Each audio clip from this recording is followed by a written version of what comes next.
Un elemento comune alla quasi totalità di tutti i minimi esistenti è la paletta.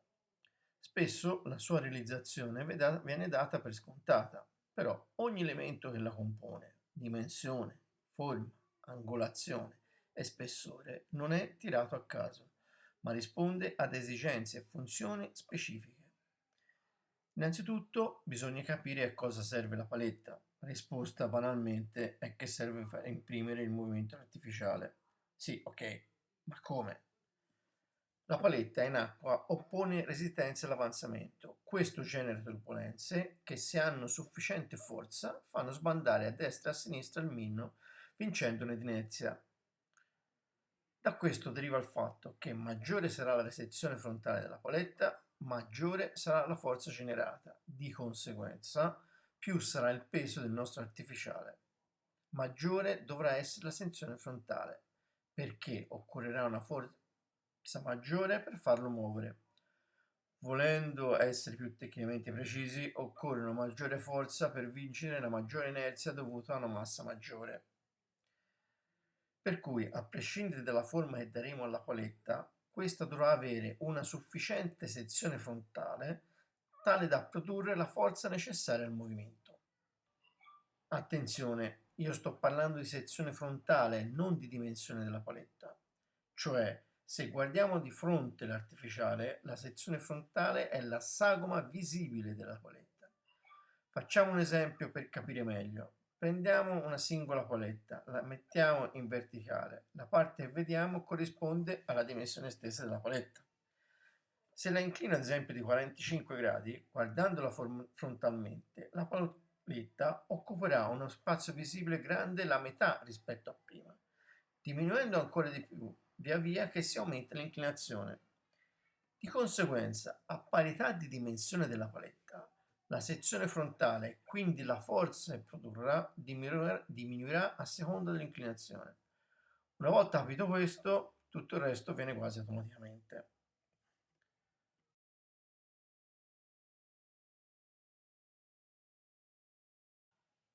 Il primo parametro da tenere in conto quando progettiamo una paletta da inserire in un nuovo artificiale è la sua inclinazione. Questo parametro ha un impatto diretto sulla sua profondità di nuoto, che non è da confondere con la profondità assoluta che può raggiungere, in quanto quest'ultima può essere influenzata sia dall'assetto dell'artificiale che dal suo peso. Mi spiego meglio. Se facciamo un artificiale super pesante, questo può raggiungere profondità abissale, basta che lo si lasci affondare senza recuperare, grazie al suo peso. Per profondità di nuoto intendo quella profondità che l'artificiale riesce a raggiungere e mantenere durante il recupero ed è dovuta principalmente alla conformità idrodinamica, cioè un artificiale che di suo galleggia sul recupero può raggiungere profondità diverse, a volte anche abissali, grazie a questa conformazione. Il colpevole di questo affondamento è quasi totalmente la paletta, o meglio, la sua inclinazione. Più la paletta è inclinata verso il basso, minore sarà questo affondamento, fino a diventare nullo con palette a 90 gradi rispetto alla linea di galleggiamento. Mentre al contrario, più la paletta sarà inclinata verso l'alto, maggiore sarà la profondità raggiungibile. In genere su crankbait o jerkbait di profondità si ha un'inclinazione della paletta di pochi gradi rispetto alle linee di galleggiamento, diciamo da 30 gradi fino a caso limite alcuni crank di 0 gradi.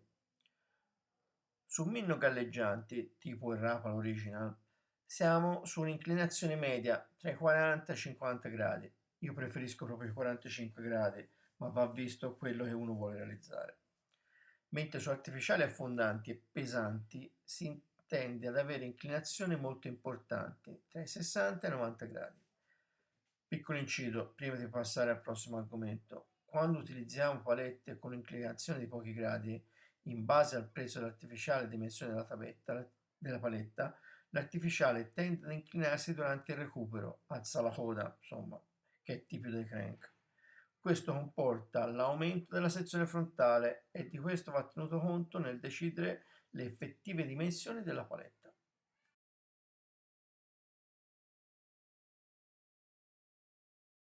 Il secondo parametro da considerare è la forma della paletta, perché questa avrà un impatto diretto sul tipo di movimento generato.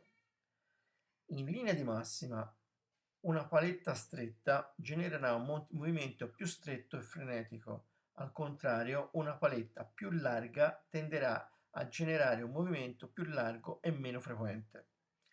Nel mezzo poi ci sono altri parametri, oltre allo stretto e al largo, che possono incidere sul movimento. Tipo se la paletta ha degli angoli vivi o ha una forma stondata a goccia. Nel primo caso il movimento tenderà a essere prettamente un side to side, destra-sinistra. Nel secondo caso, invece, ci sarà una componente di rollio. Quanto rollio e con che frequenza dipende anche da altri parametri che esulano dal fattore paletta che stiamo analizzando adesso. Vi rimando al video sulla piombatura e sulla sagoma per maggiori dettagli. Lascio link in descrizione. Inoltre va valutato anche il rapporto altezza-larghezza della paletta. In caso la componente altezza sia maggiore, maggiore sarà il fattore di affondamento. Quanto questo sia dipende dall'inclinazione rispetto alla quantità di scodinzolio. Al contrario, se maggiore è il fattore larghezza, sarà una maggioritaria la quantità di scodinzolio rispetto alla quantità di affondamento.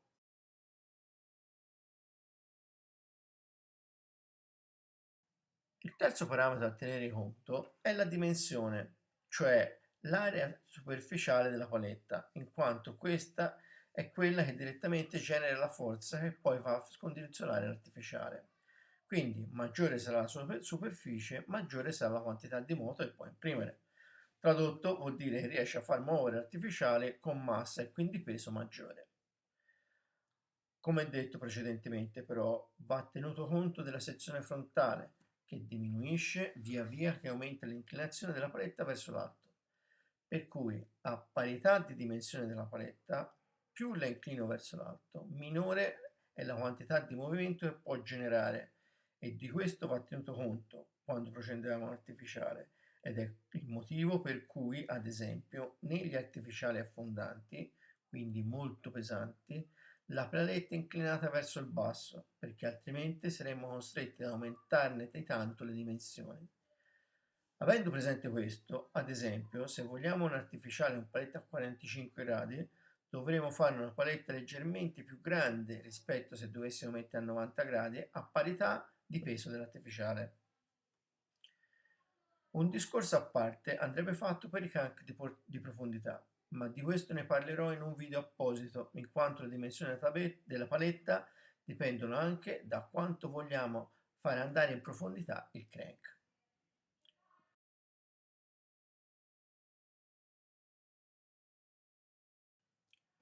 Dopo aver spiegato forma, dimensione, inclinazione della paletta, non rimane che parlare di un argomento che stavo per saltare, perché inconsciamente lo davo per scontato, ma in realtà scontato non lo è per niente, cioè dove posizionare la paletta. Come spiegato precedentemente, la paletta serve per generare turbolenze che poi si trasformano in movimento, generano cioè una forza che però è vincolata al punto di trascinamento, che è lo frontale dell'artificiale. Questo fa sì che se si posiziona la paletta molto avanti, il movimento tende a essere un'oscillazione che fa pernio sull'occhiello frontale. Spostandolo invece più indietro, il fulcro del movimento si sposta leggermente più indietro, creando un movimento un po' più stretto e schiacciato sul punto di fulcro.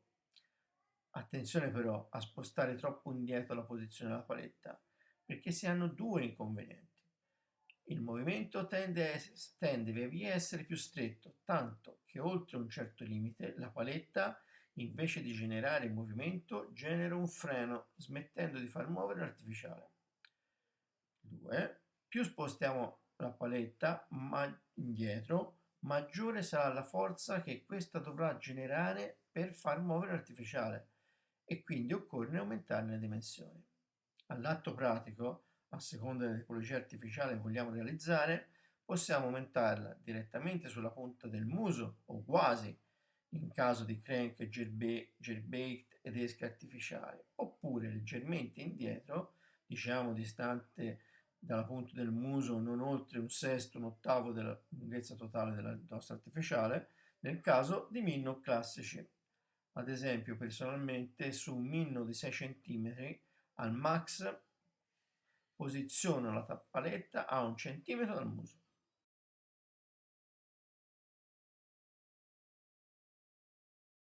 Un argomento che non viene spiegato tanto spesso, ma è molto importante, è il materiale con cui fare la paletta.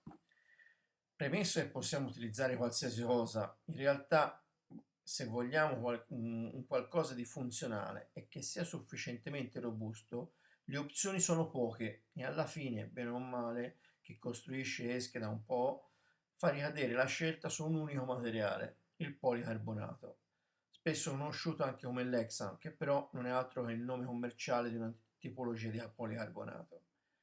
Le principali caratteristiche che ci fanno propendere per il policarbonato sono: 1. La resistenza agli urti, infatti spesso i vetri antiproiettili sono fatti in policarbonato. 2. Capacità di poter essere pregato a freddo. 3. Facilità o relativa facilità di lavorazione.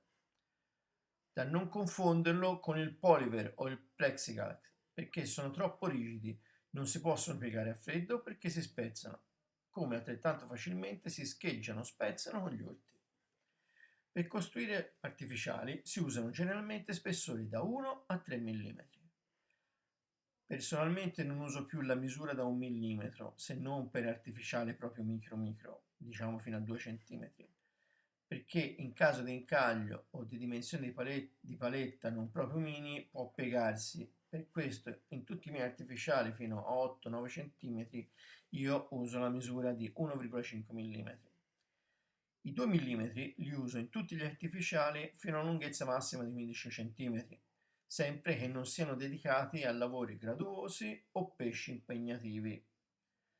Su tutti gli artificiali più grossi o crank di profondità da 10 cm in su o minnow dedicati a lucce e siluri uso la misura di 3 mm che garantisce la massima resistenza e robustezza. Oltre i 3 mm ha poco senso andare, a meno di voler fare un crank da mezzo metro, ma qui si va su casi limite. Per quanto riguarda la lavorazione, su misure fino a 2 mm è sufficiente una forbice del lattoniere per ritagliare la paletta, mentre per dimensioni maggiori occorre affidarsi a seghetti o traforo.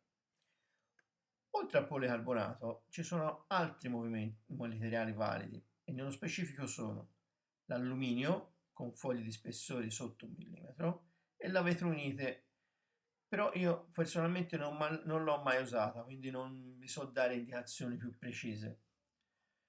Volendo, in casi di emergenza o se non si vuole provare, possiamo utilizzare un sufficiente resa, i falsi dischi delle campane di CD-ROM, i coperchi delle campane di CD-ROM, le basi di plastica delle uova di Pasqua, le visere dei caschi e dei vari strumenti di protezione per gli occhi, anche perché queste in realtà sono proprio policarbonato.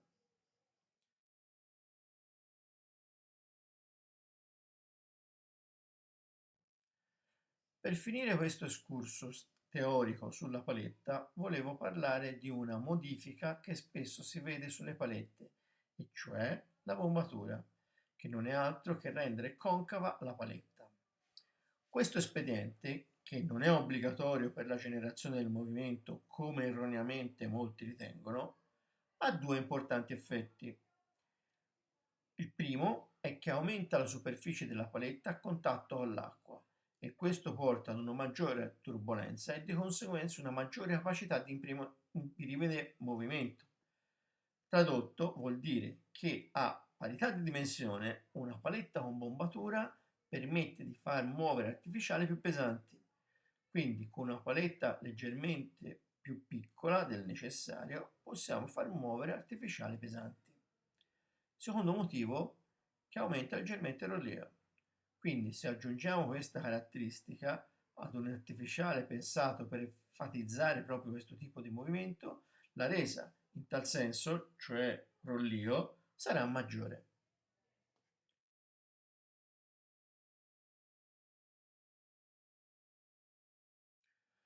Lo spiegone teorico per ora è finito, andiamo brevemente un po' più sul pratico. Vi lascio qualche misura e numero tanto per dare un accenno di applicazione pratica alla teoria fin qui spiegata, su cui generalmente mi baso, almeno per l'impostazione iniziale, poi ovviamente adeguo tutto in base all'artificiale. Per meno galleggianti parto come impostazione di base facendo una paletta larga quanto l'artificiale, lunga quanto l'altezza massima sempre dell'artificiale, inclinata di circa 45 gradi. Per mini non affondanti parto con una paletta a forma di goccia o comunque una parte inferiore più larga di quella superiore, lunga quanto l'altezza massima dell'artificiale, larga almeno un 20% in più della larghezza dell'artificiale, inclinata tra i 70 e i 90 gradi.